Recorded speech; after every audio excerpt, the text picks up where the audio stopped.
Assalamu alaikum students. Today our topic is related to self-induction. What do you mean by first self-induction? Self-induction is the property of coil by virtue of which it opposes the change in the strength of current flowing through coil by inducing a current in itself. Or it is the property of coil by virtue of which it opposes the growth or decay of current flowing through it. So what you are going to understand from it? If we consider a circuit containing a coil and which is connected to a battery, and this is the key. When the key is pressed, when this key is pressed, the current starts flowing in the circuit, but it does not become maximum at the same time. So as this is the coil and this is the battery, once the this very key is closed like this, once it's closed, the current starts flowing in the circuit. Once the current starts flowing in the circuit, the current becomes, it takes some time, it doesn't become maximum at once. So due to that thing, due to this, magnetic flux linked with this very coil also increases due to its own current. And once there is increase in the current due to its own magnetic flux, once there is increase in the magnetic flux linked with coil, this produces induced current in the coil. So actually this is the battery which is applied to this very circuit, there is the current. But because of that current, there is production of magnetic field.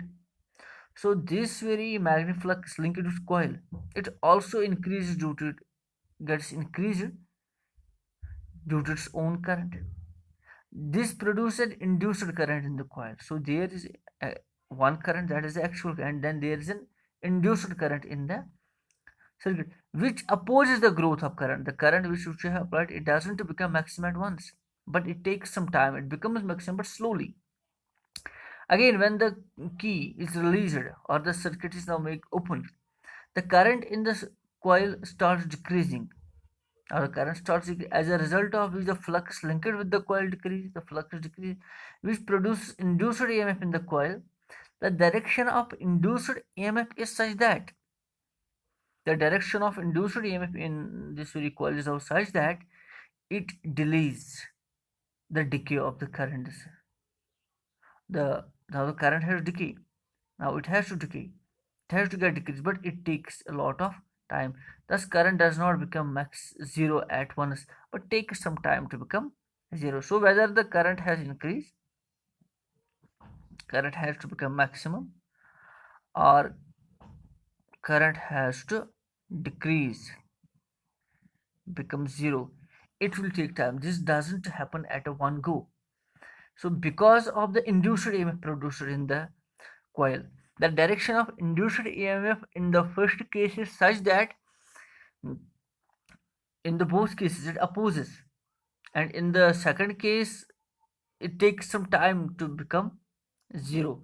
So this phenomena, this property of coil by virtue of which it opposes the change in the strength of current flowing through it by an inducing current in itself, or the property of coil by virtue of it opposes the growth or decay of current flowing through it, that is known as what? Self induction. Now for this very self induction, we will draw the coefficient for this very self induction. Let we are having a current I flowing through the circuit. As the coil current I is flowing through the coil, let at any instant of time t. So because of that very current, then there will be flux linked with the coil. So that very flux linked with the coil, that's going to directly vary with I. More the current, more will be flux. Less the current, less will be flux. Or removing proportion, you will replace phi equals to L times I, where L is called as what? Constant of proportionality, and is known as coefficient. Coefficient of self induction. If I is equal to 1, then phi is equal to L. Hence, coefficient of self induction of coil is defined as magnetic flux linked with coil. When is L equal to 5? L is equal to 5 and I is equal to 1. So hence coefficient, this is the coefficient of self-induction. Coefficient of self-induction of coil is defined as magnetic flux linked with coil when unit current flows through it. So when unit current flows through it, then you will see that magnetic flux is equal to the coefficient of self-induction.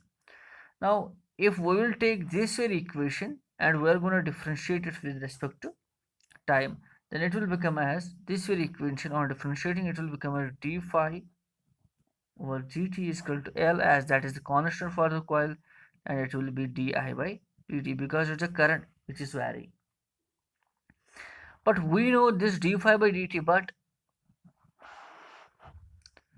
d phi by dt equals to E, actually minus E,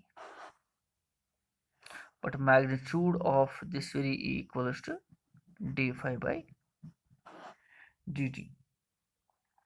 So instead of d phi by dt, if we will place first, it is minus E times L di by dt, or if you will take the magnitude, then it will be what? Simply E times L di by dt. Now if di by dt equals to 1, then E equals to L. The self-induction, again we can define self-induction is defined our coefficient of self-inductance. Self-induction of the coil is equal to the magnitude of induced EMF produced in coil when current flowing through coil changes at unit rate. So thus, as we have defined it here, coefficient of self-induction is defined as the magnetic flux linked with the coil when unit current flows through it. Here we can define the self-inductance or coefficient of self-induction of the coil is defined as the, what it is defined as, it is the induced EMF produced in the coil when current flowing through the coil changes at unit rate, because we have placed it di by dt is equal to 1. Di by dt change in current, rate of change of current. When rate of change of current is equal to 1, then E equals to I. This is all about the self-induction. Tomorrow we'll be having another lecture. Till then, Allah Hafiz.